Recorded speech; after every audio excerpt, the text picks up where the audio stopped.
Hey, my name's Alex, and this is where I document my journey on becoming a multimillionaire.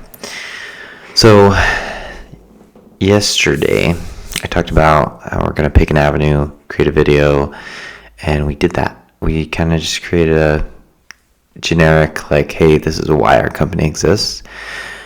And, like, just already initially, we're, like, stepping out. It's like, oh, shoot, like, is this going to work?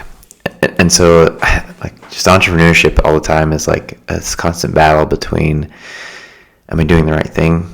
Because you don't see the results of your efforts until like a long time. You have to delay the gratification. And so you spend a lot of time and you put a lot of time into things that you don't know if they're going to work out. But if they work out, they're going to work out huge. And so struggling with those emotions has been kind of hard lately. Also, if you're noticing the mics here, I realized that audio is way better if I'm talking closer into the mic. If I turn up the gain on this, then you're gonna get a little background noise. So if you think the audio is better, comment, let me know, and then maybe I'll start doing this more often. So kind of the really big things that we want to focus on is you feel gimmicky when you talk to your friends and family, like, hey, buy my stuff. And so I don't want to do that. I think the whole goal of any business is to sell to strangers. No one knows who people do, but most of Estee Lauder's customers, they don't know who owns it. So, like, if you have to Google who owns some company, like, I don't know who owns the Yeti brand that made this mic, or like who made the paint that's on the wall, like, and who cares really? They figure out a way to sell to a stranger, and that's kind of the goal of any company. And what I'm realizing is that, like, the two really big parts of, like, you have to identify that stranger. Like, as a business, you have to identify who that stranger is, and what value you're bringing to them into their life by buying that product or service. And so, because of this, like, we have identified who our ideal customer. But, like, I'm also listening to the CEO and founder of Truvani, or one of the founders. He talks about there's not an ideal customer. There's ideal customers. Like, there's 20 different reasons why a person will buy a product. And they're all different between all the 20 people. You're trying to identify macro reasons or macro problems that led them all to the solution of what your product is. And like, of the ideal customers, he says there's 3 types. There's the informed customer. So that's the customer that's, like, already hyper aware. They know the different options they have, and for some reason they picked you. That's what most small businesses focus on. They focus on the informed customer because the business owner is an informed customer. They're usually making something for themselves, and they know why. For our oil-based product, they know why, like, synthetic oils or seed oils are going to be bad, and so they are, like, and they know the other oils that are out there. And so the limitation is that there's only so many people who are at the same, like, level and knowledge base that you are. And so you have to get wider and wider with your net.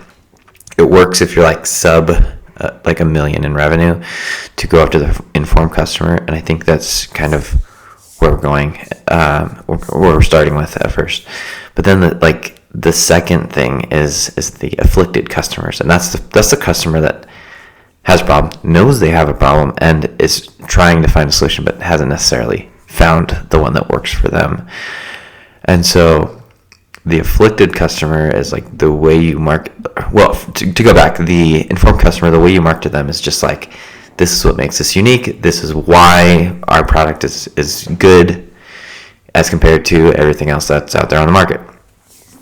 The afflicted customer maybe doesn't know Like they're just looking for a solution. They don't care what ingredients are in your solution or like the nuances. And so the way you will market to them is you show them their problem. For us, the problem is stretch marks. The problem is you don't feel good. So how do we make you feel good, and how do we eliminate your stretch marks? And so that's like the main idea behind at least the product we're working on right now. That's how we're going to market to them. We're going to market it, like present the problem, and then, oh, well, it just so happens we have this solution. And then number 3 is the oblivious customers, and this is where like you can go really, really big. And so like this is where industries are created, like mouthwash, toothpaste, deodorant. Like those didn't exist at one point. Like in the 1900s, nobody brushed their teeth. They didn't know their breath stank. And so how did they market to the oblivious customer? It was like, do you know that your breath stinks? That was the first problem. They have to let you know you do have a problem before they can offer you the solution. And now today, everyone brushes their teeth, everyone uses toothpaste, everyone uses mouthwash. So it's huge. Everyone uses deodorant. And so if you really want to like break into the really, really high echelons of business, you got to hit the oblivious customer. But we're not there yet. So right now, it's okay for us to target the informed customer or the afflicted customer. And I think we may go straight to afflicted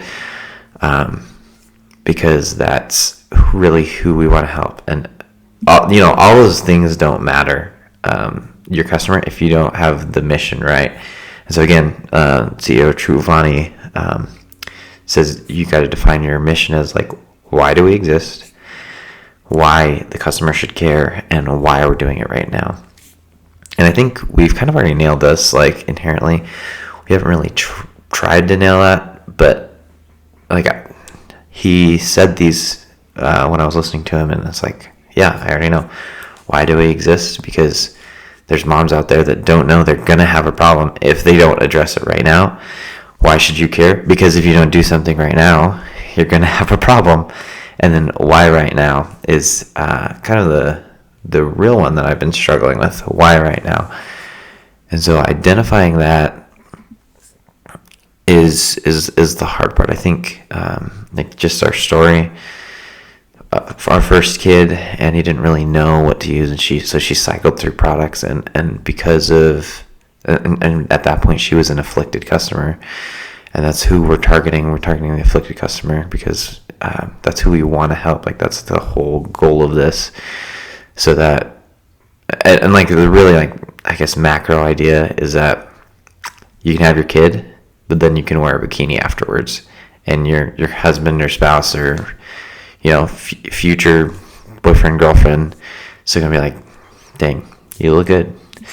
And so wrapping my head around that is kind of the hard part. We know our mission, so we need to wrap our mission within those.